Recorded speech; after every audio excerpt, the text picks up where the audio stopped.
대림절 세 번째 주일 함께 보실 하나님 말씀은 빌립보서 4장 4절에서 7절까지 말씀입니다. 신약성경 322페이지 전후로 있습니다. 빌립보서 4장 4절에서 7절까지의 말씀을 저와 여러분이 한 목소리로 합독하시겠습니다.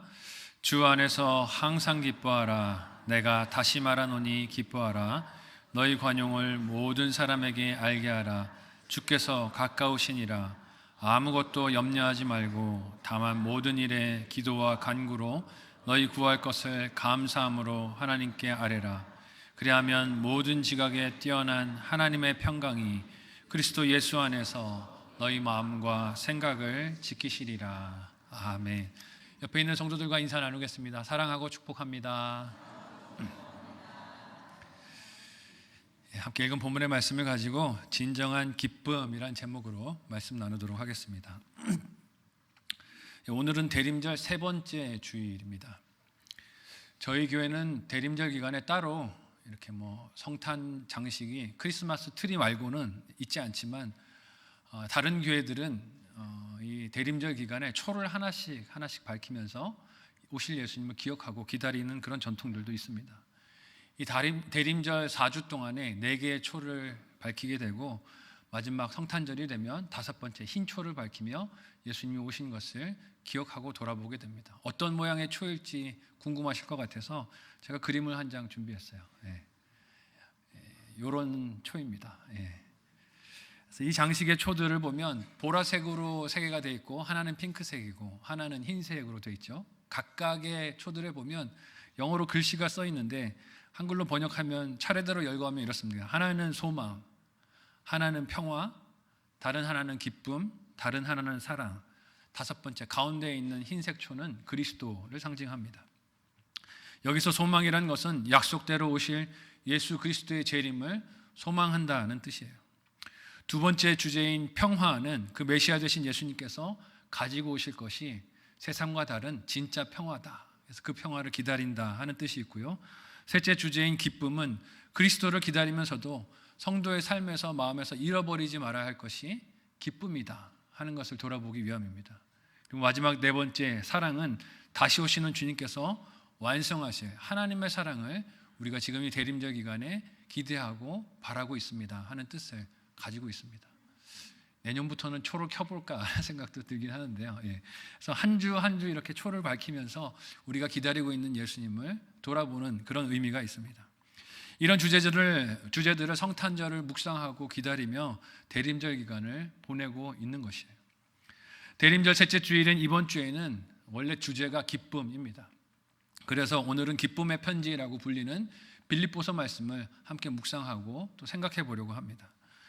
하지만 이 빌립보서가 쓰인 장소를 생각해 보면 그 주제가 기쁨이라는 것이 좀 놀랍습니다. 왜냐하면 이 빌립보서가 쓰인 장소가 어디일까요? 로마의 감옥이었습니다. 사도 바울이 로마의 감옥에서 이 빌립보서를 썼어요. 옥중서신 중에 하나가 이 빌립보서입니다. 세상의 시각에서 바라보면 어떻습니까? 기뻐할 만한 환경이 전혀 아닙니다. 그런 자리도 아니에요. 그러나 바울은 이미 감옥 안에서 이 빌립보서를 쓰기 전에 빌립보에 있던 감옥 안에서도 찬양하며 기뻐했었습니다. 그의 기쁨이 환경에 따라 있고 없는 것이 아니었기 때문에 그렇습니다. 이런 기쁨의 장소가 또한 빌립보라는 것이 참 은혜가 됩니다.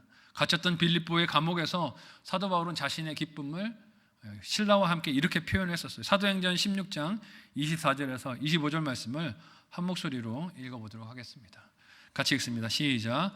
그가 이러한 명령을 받아 그들을 깊은 옥에 가두고 그 발을 착고에 든든히 채웠더니 한밤중에 바울과 실라가 기도하고 하나님을 찬송하며 죄수들이 듣더라. 아멘.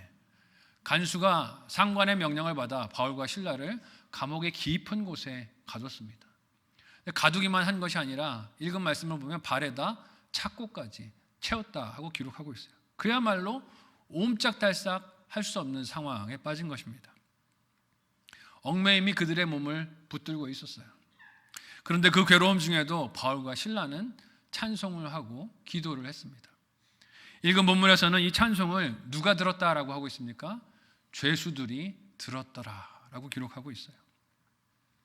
얼마나 신기하고 이상했을까요? 정신 나간 거 아니야? 감옥에 gat혔는데 뭐가 지금 좋다고 노래를 하는 거야? 뭐가 좋다고 기도를 하고 있는 거야? 이해가 안 가네 생각할 수 있을 것입니다.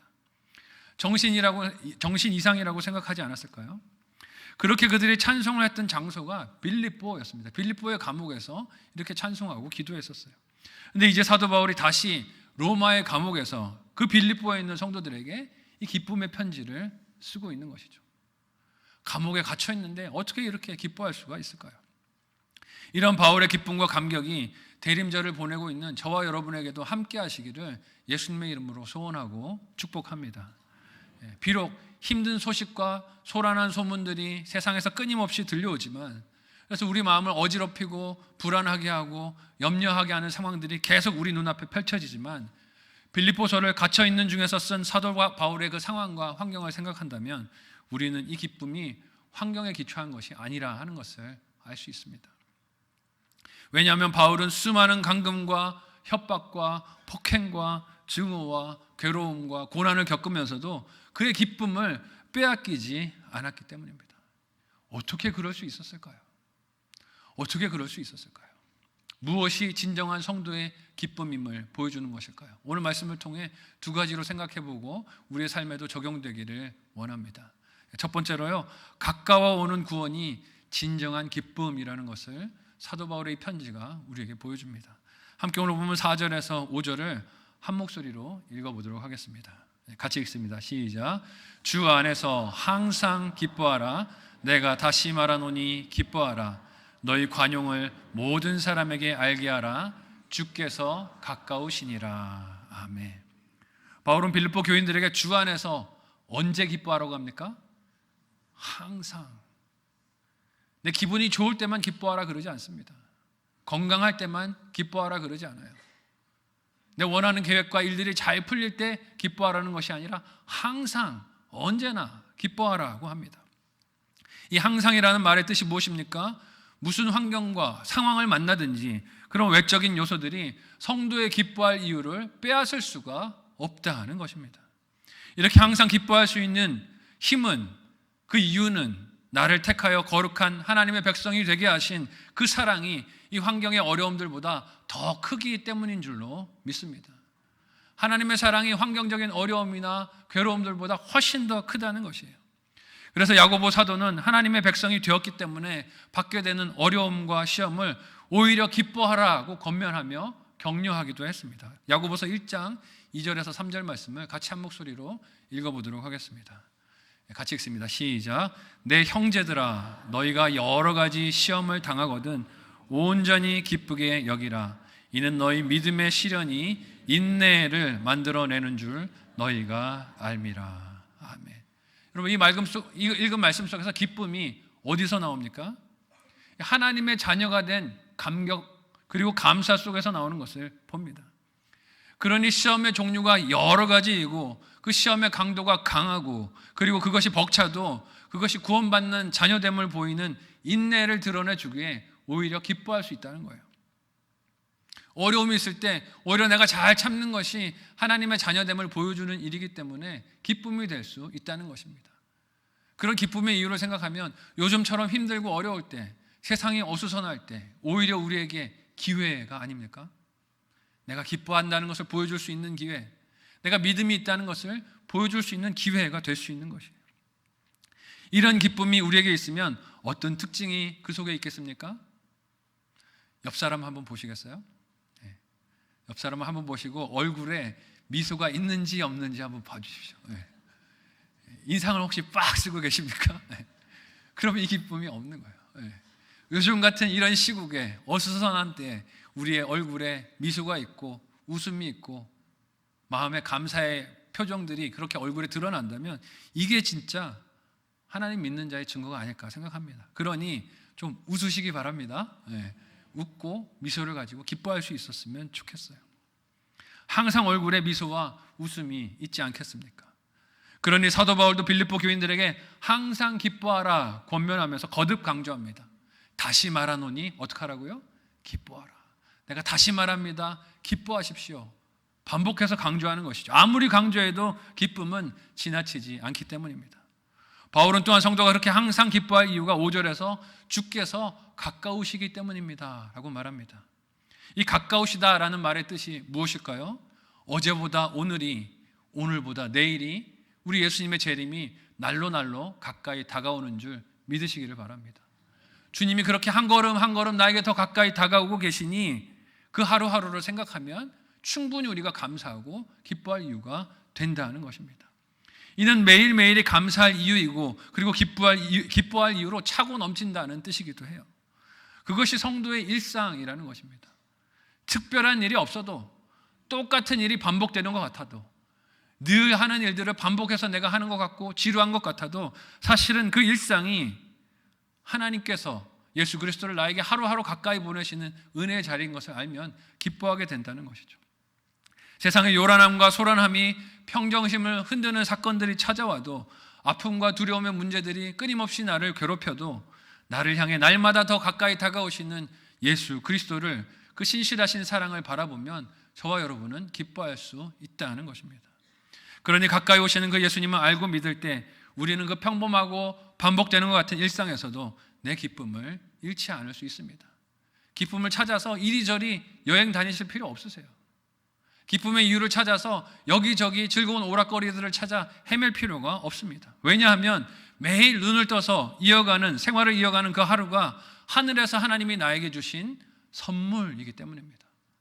놀랍지 않습니까? 눈을 떠서 오늘도 하루 나에게 생명을 주시고 이 선물을 주신 하나님, 나에게 한 걸음 더 다가오신 예수님을 생각하면 기뻐하고 감사할 수 있는 것이에요. 말씀을 묵상하면서 깨닫지 못했던 하나님의 은혜, 또 내 안에 돌이켜야 할 죄, 숨겨져 있던 하나님의 사랑과 하나님의 나라를 바라볼 때 우리는 기뻐할 수 있습니다. 잃어버린 것을 발견하는 기쁨이 그 속에 있기 때문이죠. 무엇보다도 말씀을 통해 용서받은 나의 죄, 그리고 나를 용납하신 하나님의 사랑을 깨닫고 경험하는 것이 성도에게 가장 큰 기쁨이 되는 줄로 믿습니다. 이런 은혜를 알고 기뻐할 때 5절과 같이 성도가 관용하고 남을 향해서 나를 향해서도 너그러운 마음을, 넓은 마음을 품을 수 있는 것이에요. 이 똑같은 구절을 공동 번역은 이렇게 빌립보서 4장 4절에서 5절을 이렇게 번역합니다. 제가 한번 읽어드릴게요. 뜻을 생각하면서 들어보시면 좋겠어요. 주님과 함께 항상 기뻐하십시오. 거듭 말합니다. 기뻐하십시오. 여러분의 너그러운 마음을 모든 사람에게 보이십시오. 주님께서 오실 날이 얼마 남지 않았습니다. 주님께서 오실 날이 얼마 남지 않았기에 이 기뻐할 수 있는 기회를 흘려버리지 않고 누리는 저와 여러분들이 되실 수 있기를 바랍니다. 비록 오늘 힘들고 어려운 환경 속에 살고 있지만 이 속에서 하나님의 자녀인 것을 우리가 어떻게 증거하며 전도하며 살 수 있을까요? 세상과 똑같은 문제로 슬퍼하고 세상과 똑같은 문제로 기뻐하고 세상과 똑같은 문제로 낙심한다면 사람들은 믿음이 있는 것과 없는 것의 차이를 분간하지 못할 것입니다. 예수 믿어도 하나도 다를 것 없네, 그러지 않겠습니까? 예수를 믿어도 믿지 않는 사람들과 똑같은 어려운 일들을 우리가 만납니다. 예수 믿어도 병에 걸립니다. 예수 믿어도 경제적인 어려움이 찾아옵니다. 예수 믿어도 관계의 시련들과 아픔들이 있습니다. 그런 일들을 만나지만 거기서 예수로 인해 기뻐하고 예수님과 함께 기뻐할 때 세상은 성도들의 그런 모습이 어떨까요? 따라해 보시겠습니다. 신기하다. 신기하다가 되는 거예요. 어떻게 저럴 수가 있지? 감옥 속에서 어떻게 찬송을 할 수가 있지? 감옥 속에서 어떻게 기도를 할 수가 있지? 신기하다. 정신 나간 거 아닐까? 그러다가 어떻게 될까요? 궁금해지겠죠. 도대체 그 기쁨의 이유가 뭐냐고, 어떻게 그렇게 즐거울 수가 있냐고 물어보겠죠. 그때 누구를 얘기하면 되겠습니까? 내 안에 계신 예수 그리스도를 얘기하면 그것이 세상이 들어야 할 전도가 될 줄로 믿습니다.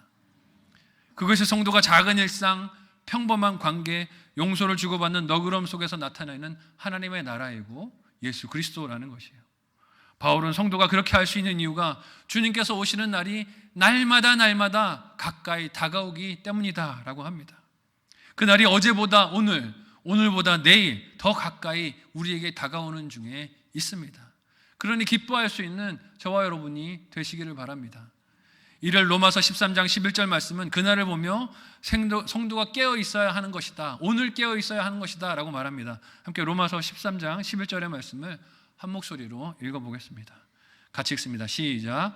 또한 너희가 이 시기를 알거니와 자다가 깰 때가 벌써 되었으니 이는 이제 우리의 구원이 처음 믿을 때보다 가까웠음이라. 아멘.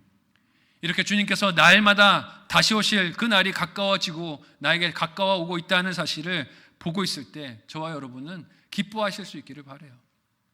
이 약속이 이루어져가는 신실한 하나님의 말씀을 신뢰하며 이 진정한 기쁨을 누리고 나누는 저와 여러분의 대림절 기간이 되시기를 예수님의 이름으로 간절히 소원하고 축복합니다. 한번 생각하고 적용해 보시면 좋겠어요. 첫 번째 묵상 적용 질문 드립니다. 첫 번째는요, 주님의 재림과 구원이 날마다 가까이 다가옴을 믿으십니까? 그 믿음으로 오늘 기뻐하십니까? 오늘 기뻐하십니까? 이 기쁨을 자꾸만 내일로 미루고 있지 않습니까? 혹은 외적인 조건이 충족되면 기뻐하겠다라고 미루고 있는 것은 아닌지 돌아보시면 좋겠어요. 두 번째로 진정한 기쁨의 증거가 감사로 드러난다라고 하십니다. 감사가 진정한 기쁨의 증거예요. 함께 오늘 본문 6절에서 7절을 한 목소리로 읽어보도록 하겠습니다. 같이 읽습니다. 시작. 아무것도 염려하지 말고 다만 모든 일에 기도와 간구로 너희 구할 것을 감사함으로 하나님께 아뢰라. 그리하면 모든 지각에 뛰어난 하나님의 평강이 그리스도 예수 안에서 너희 마음과 생각을 지키시리라. 아멘.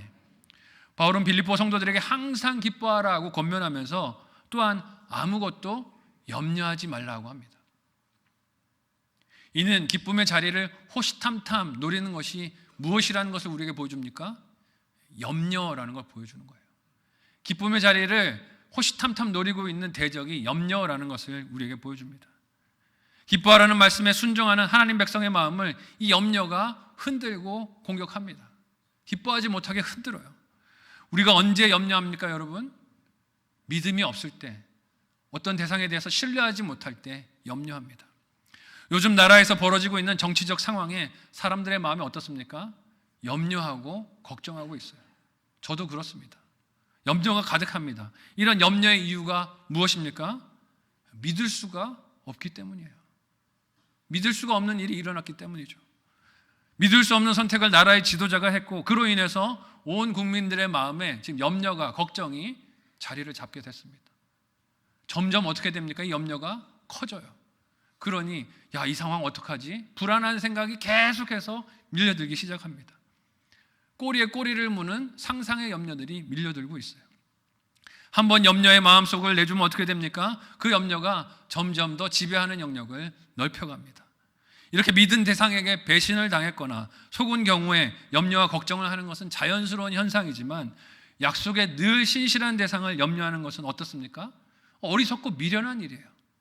약속을 신실하게 지키시는 분이 있는데 그런 분의 약속을 못 믿고 염려하는 건 미련한 일이죠. 지혜롭지 못한 선택입니다. 애굽에서 자유를 얻고 광야의 길을 다 지나서 가나안 땅 앞에 섰던 이스라엘 백성들이 딱 그랬습니다. 하나님이 내내 먹이시고 돌보시고 약속의 땅 앞으로 보내시고 거기서 인도하셨고 그 자리에 서서 들어갈 땅을 살펴보게 하셨는데 그 땅을 살펴본 정탐꾼들이 어떻게 했습니까? 그 마음을 걱정과 염려에게 내어주고 말았어요. 안 될 것이란 생각, 망할 것이란 생각, 큰일 났다는 생각에 마음을 내준 것입니다. 민수기 13장 30절에서 33절에 그 내용이 등장합니다. 우리 같이 한 목소리로 하이라이트 된 부분을 주의하면서 한 목소리로 읽어보도록 하겠습니다. 같이 읽습니다. 시작. 갈렙이 모세 앞에서 백성을 조용하게 하고 이르되 우리가 곧 올라가서 그 땅을 취하자 능히 이기리라 하나 그와 함께 올라갔던 사람들은 이르되 우리는 능히 올라가서 그 백성을 치지 못하리라. 그들은 우리보다 강하니라 하고 이스라엘 자손 앞에서 그 정탐한 땅을 악평하여 이르되 우리가 두루 다니며 정탐할 땅을 그 거주민을 삼키는 땅이요 거기서 본 모든 백성은 신장이 장대한 자들이며 거기서 네피림 후손인 아낙 자손의 거인들을 보았나니 우리는 스스로 보기에도 메뚜기 같으니 그들이 보기에도 그와 같았을 것이니라. 아멘. 여러분, 이스라엘 사람들이 들어가서 그 거민들에게 물어봤습니까? 저 어떻게 보이세요? 메뚜기 같지 않습니까? 물어봤습니까? 그래서 메뚜기 같다는 말을 들었습니까? 듣지 않았어요. 그런데 이들이 뭐라고 말합니까? 내가 보기에 내가 메뚜기 같으니, 내가 저 사람들하고 비교해 봤을 때 너무 작고 힘없는 메뚜기 같으니 저 사람들도 나를 그렇게 볼 겁니다. 이미 그렇게 마음을 정해버렸어요. 스스로 메뚜기가 됐어요. 스스로 안 된다라고 마음을 정해버렸어요. 그러니 어떻습니까? 염려로 가득합니다. 제가 본문의 하이라이트에서 색깔을 다르게 표현한 그 동사들을 보면 전부 다 염려로 가득 차 있는 것을 봅니다. 제가 한번 읽어드릴게요. 하이라이트한 내용들이 이렇습니다. 못하리라, 우리보다 강하니라, 악평하여 이르되 거주민을 삼키는 땅이로다. 그들은 거인들이로다. 우리는 메뚜기 같다. 안 된다는 것, 못한다는 것밖에 없습니다. 그러니 여호수아와 갈렙이 본 가나안 땅의 좋은 모습이 단 하나라도 눈에 들어옵니까? 안 들어옵니다. 눈에 들어오지를 않습니다. 보이는 게 다 안 될 것, 부족한 것, 모자란 것, 실패할 것, 패배할 것밖에 보이지가 않아요. 이렇게 염려할 것에 눈과 마음을 빼앗기면 어떻게 됩니까? 그 일에 기도와 간구가 나오는 게 아니라 불평과 원망이 나옵니다. 하나님이 우리를 죽이려고 이 땅으로 끌어냈나 보다 불평했어요. 매장지가 없어서 우리를 끌어내서 여기다 묻으려고 하냐 원망했습니다. 빈정거리고 이죽거리는 태도를 보였어요. 그래서 바울은 빌립보 교인들에게 무엇을 권면합니까? 염려보다 기도와 간구를 합시다. 모든 일에 대해서 기도와 간구로 이깁시다 라고 말하는 거예요. 그리고 중요한 것이 그들이 구할 것을 하나님께 무엇으로 아뢰라고 합니까? 감사함으로 아뢰시다 라고 말하고 있어요. 여러분, 감사가 언제 나옵니까? 오늘 내가 서 있는 이 자리, 오늘 내가 누리고 있는 이 일상, 나에게 맡겨주신 이 일이 모두 다 하나님의 은혜라는 것을 알 때 나오는 것이 감사 아닙니까? 내가 뭔가를 했기 때문에, 수고했기 때문에, 애썼기 때문에 이르렀다는 생각이 아니라 나는 자격 없지만 하나님이 나를 여기 세워주시고 나에게 이런 것을 주셨다는 것을 알 때, 이게 은혜라고 느껴질 때 거기서 감사가 나옵니다. 이 감사함이 내 마음에 있고 충만할 때 진정한 기쁨이 환경과 상관없이 마음속에서 흘러넘치게 됩니다. 특별히 성도에게 언제나 넘치는 은혜가 무엇입니까? 한번 따라해 보시겠어요? 죄사함의 은혜. 죄사함의 은혜입니다. 나는 죄를 짓고 살 수밖에 없는 100%의 죄인이고 스스로 이 죄를 지울 수도 없고 해결할 수도 없고 처리할 수도 없지만 하나님께서 그 사랑하는 독생자 아들 예수 그리스도를 이런 죄인된 나를 위해 십자가에 내어주신 그 사랑을 알고 믿을 때 우리는 항상 감사할 수밖에 없습니다. 어떻게 나 같은 죄인을 이처럼 사랑하시는지 이성으로 이해하지 못합니다. 이런 이해를 넘어서는 하나님의 사랑 안에 내가 있음을 알고 믿을 때 염려는 자리 잡을 곳이 있습니까? 없습니까? 없어요. 염려가 자리 잡을 곳은 우리 마음에 단 한 구석도 없습니다. 왜냐하면 그 아들을 아끼지 않으신 하나님께서 나의 구원을 위해, 우리의 구원을 위해 아끼실 것이 아무것도 없기 때문인 줄 믿으시기 바랍니다. 우리 구원을 위해 하나님은 아끼시는 게 없으세요. 이것을 알고 믿을 때 우리 마음이 어떻게 되겠습니까? 나 자신에 대해서도 남에 대해서도 넉넉해지고 너그러워지는 것입니다. 바울은 이렇게 모든 것을 감사로 하나님께 아뢰 때 하나님의 평강이 그리스도 예수 안에서 너희 마음과 생각을 지키실 것입니다 라고 합니다. 이 평강, 즉 평안함이 세상이 말하는 편안함과 어떻게 다를까요? 세상이 말하는 편안함은 환경에 매여 있습니다. 큰 집에 가야 편안하다고 생각해요. 직장의 연봉이 높아져야 편안하다고 생각합니다. 내 자녀들이 좋은 대학에 들어가야 편안하다고 생각하고 안전하다고 생각해요. 연봉이 높은 직장에 들어가서 그렇게 좋은 환경에 있어야 안전하다고 생각합니다. 병에 걸리지 않아야 안전하고 평강하다고 생각합니다. 이 편안함은 상황과 환경에 의존하는 것을 봅니다. 가진 물질이 넉넉해야 하고 자녀들이 사고를 치지 말아야 하고 병이 없어야 하고 원하는 일들이 다 성취되어야 편안하다, 삶이 안정된다라고 말합니다. 하지만 예수를 믿는 성도의 평안은 무엇입니까? 하나님과의 관계 속에서 누리는 평안이고 평강입니다. 죄인인 인간이 어떻게 죄 없는 하나님과의 관계 속에서 평강을 누리겠습니까? 원래 죄인인 인간이 거룩하신 하나님 앞에 서면 두려운 법입니다. 떨리는 법이에요. 정죄에 대한 두려움, 심판에 대한 걱정, 사망에 대한 공포, 나의 죄가 드러나는 문제로 떨리고 걱정이 있을 수밖에 없습니다. 하지만 예수 그리스도의 보혈로 그 모든 죄와 잘못들, 염려가 모두 사라지고 덮였기에 성도는 평강을 오늘 누리는 것입니다. 그래서 담대히 하나님 앞에 나와 예배하며 그 말씀을 듣고 그 말씀으로 내 삶을 비치고 하나님이 가라는 곳에 기쁨으로 나아가고 순종하는 것입니다. 이런 평강을 예수님은 요한복음에서 세상이 주는 것과 다른 것이다 라고 말씀하셨어요. 요한복음 14장 27절 말씀을 한 목소리로 읽어보도록 하겠습니다. 같이 읽습니다. 시작. 평안을 너희에게 끼치노니 곧 나의 평안을 너희에게 주노라. 내가 너희에게 주는 것은 세상이 주는 것과 같지 아니하니라. 너희는 마음에 근심하지도 말고 두려워하지도 말라. 아멘. 여러분, 이 말씀은 예수님께서 십자가에 못 박히시기 전에 제자들에게 먼저 십자가의 죽음을 가르치면서 주신 말씀입니다. 제자들은 이 말씀을 듣고 너무 두려워서 떨었어요. 나는 예수님이 왕이 되러 예루살렘에 가시는 걸로 생각을 했는데 십자가에 죽으러 가신다 하시니 불안하고 염려가 되어서 너무너무 떨었습니다. 그런데 예수님이 하시는 말씀이 무엇입니까? 이 일이 너희가 두려워할 일이 아니다 하세요. 너희에게 평안을 끼치는 일이다 라고 하십니다. 그리고 그 길에 계신 예수님 스스로가 먼저 평안을 누린다라고 하시며 이 평안을 너희에게도 준다라고 말씀을 하세요. 동일한 평안이 예수 안에서 저와 여러분에게도 선물로 주어진 줄로 믿습니다. 대림절은 주님께서 주신 이 평안 그리고 구원의 확신을 염려와 근심이 아니라 기도와 간구 속에서 감사함으로 받는 때입니다. 그래서 우리 입술에 이 감사의 언어가 있을 때 진정한 기쁨이 있는 성도라는 것이 우리의 삶을 통해 드러나게 됩니다. 특별히 이렇게 어렵고 힘든 때, 세상이 혼란한 때, 그래서 남을 향한 불평과 원망이 넘쳐나는 이때 우리가 감사하고 기뻐하고 그 기쁨을 표현하면 세상은 예수 그리스도가 무엇인지를 궁금하게 여기게 될 것입니다. 복음을 전하는 통로가 되는 것입니다.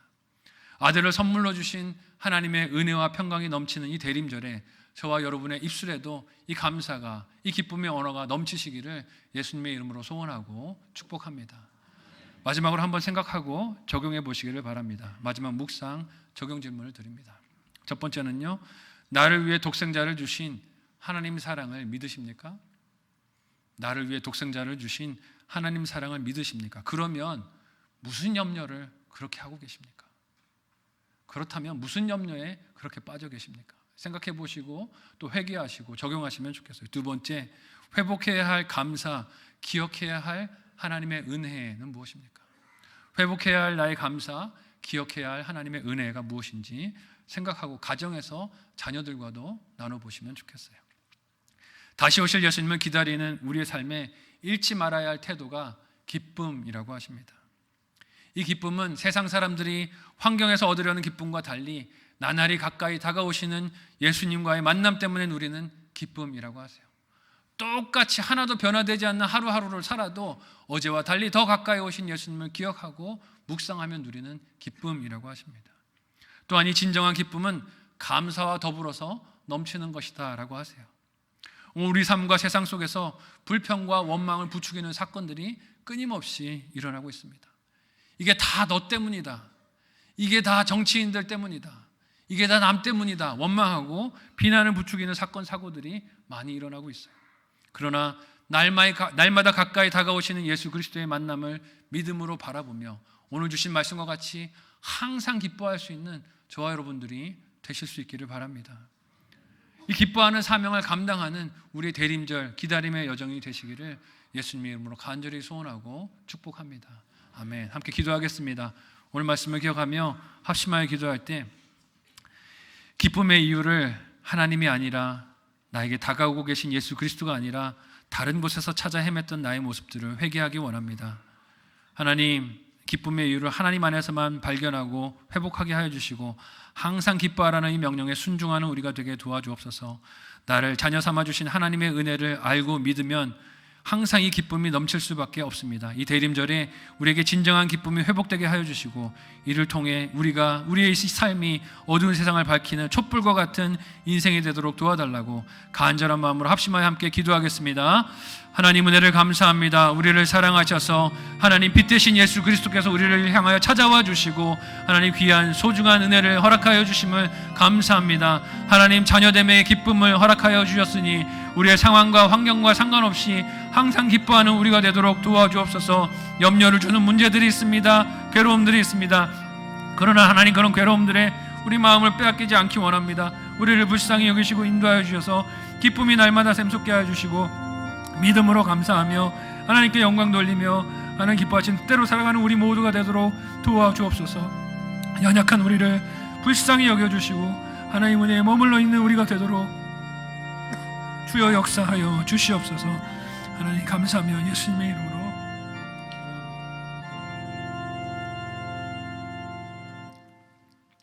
하나님의 은혜를 감사합니다. 우리를 사랑하셔서 하나님의 자녀로 택하여 주시고 하나님 우리의 삶의 환경이 감옥에 갇힌 것 같고 발에 착고가 채워진 것 같은 괴로움과 억눌림이 있을지라도 우리 입에서 늘 감사와 찬양이 나올 수밖에 없는 이유를 말씀을 통하여 보게 하여 주시니 감사합니다. 이 기쁨이 회복되는 우리의 대림절 기간 되도록 도와주옵소서. 우리를 낙심하게 만들고 염려하게 만드는 많은 사건과 사고들이 있지만 거기에 우리의 생각과 시선을 빼앗기지 않게 해주시고 나를 위하여 날마다 다가오고 계신 예수 그리스도를 바라보며 기뻐하는 우리 모두가 되도록 도와주옵소서. 특별히 하나님 우리 입술에 감사의 언어가 회복되기를 원합니다. 원망과 불평과 비난과 비판을 내려놓게 하여 주시고 하나님 우리 입술에 감사가 회복되게 하여 주셔서 진정한 기쁨이 있는 우리의 모습이 세상에 증거되게 하여 주시고 이 어두운 세상을 밝히는 빛의 사명을 감당하는 우리 모두가 되게 도와주옵소서. 하나님 은혜를 감사하며 이 시간에 예물 드리오니 기쁨으로 연락하여 주옵소서. 예수님의 이름으로 기도하옵나이다. 아멘.